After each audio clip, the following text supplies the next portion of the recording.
মই এইবাৰ চৰ্যাৰ সভাপতি বিশিষ্ট কবি অনুভৱ তুলসী ছাৰক দুআষাৰ ক'বলৈ অনুৰোধ জনাইছোঁ।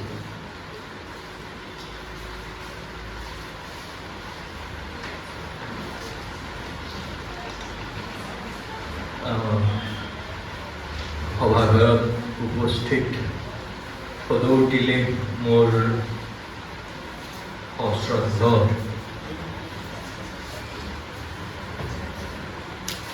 আদৰণী প্ৰণিপাত সকলোৱে যাচিছোঁ। মোৰ ক'বলগীয়া বিশেষ নাই, সভা শেষ কৰিব লাগে।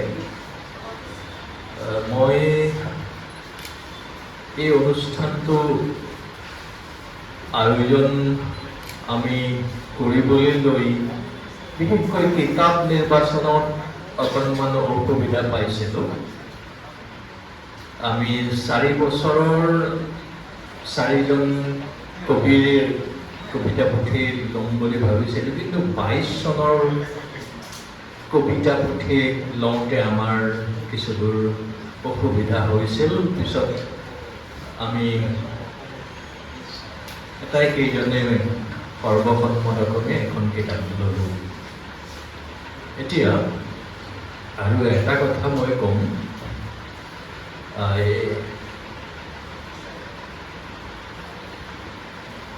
মাহমুদ দাৰুইছ তেখেতে ফিলিষ্টাইনৰ কবি, তেখেতে এক্সাইল নামৰ এটা কবিতা এশাৰীত লিখিছিলে, whenever I walk, I fly. My steps are my visions. নতুন কবিসকলে এই কথাকেইটাৰ নতুন সকলেই নহয়, আমি যিহেতু লিখি আছোঁ, আমিও তাৰ মৰ্ম উপলব্ধি কৰি কেনেকৈ গতি কৰিব লাগে সেই বিষয়ে ভাবি আগবাঢ়িব লাগে।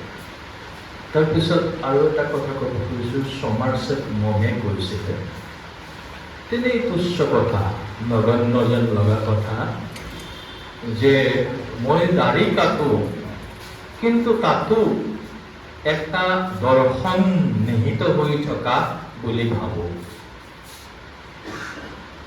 যি বিষয়তেই কবিতা নিলিখোঁ কিয়, গভীৰ প্ৰত্যয়েৰে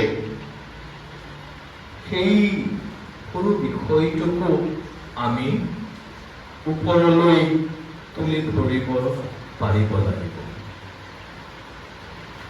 শেষ কথা কওঁ,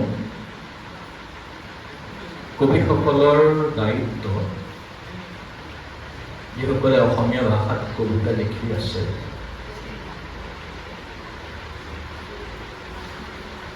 অসমীয়া কবিতাক অসমীয়া সংস্কৃতিৰ কেন্দ্ৰীয় অভিব্যক্তি হিচাপে ঠাই দিবলৈ যত্নপৰ হ'ব লাগিব, যাতে অসমীয়া কবিতা অসমীয়া সংস্কৃতিৰেই এটা কেন্দ্ৰীয় উপাদান হৈ উঠে। ইয়াত আমি সফল হ'ব লাগিব কবিসকল, আৰু তাৰ বাবে আমি যথেষ্টখিনি কাম কৰিব লাগিব। মই কবিসকলৰ ওচৰত, নিজৰ ওচৰতেও আশাবাদী, তাৰ বাবে যিখিনি কৰিব লাগে কৰিবলৈ প্ৰস্তুত আছোঁ। নতুনসকলো সেইদৰে প্ৰস্তুত থাকিব লাগে। যিকেইজন কবিক আমি বাছি ল'লোঁ, কবি আটাইকেইজনকে, দুজন অনুপস্থিত, তেওঁলোককো আমাৰ চৰ্যাৰ ফালৰ পৰা অভিনন্দন জনাইছোঁ। আৰু পৰৱৰ্তী সময়ত তেওঁলোকৰ পৰা আমি, আমাৰ পৰা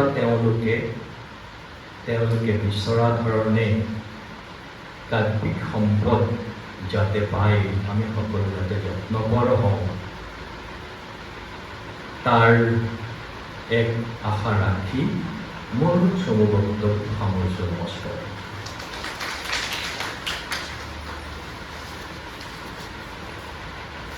তুলসী ছাৰে আশা কৰাৰ দৰে আমিও আশা কৰোঁ কবিতা অসমীয়া সংস্কৃতিৰ অন্যতম কেন্দ্ৰীয় বিষয় হওক, মানুহৰ জীৱনৰ কেন্দ্ৰত কবিতা থাকক, সেই আশা কৰিলেও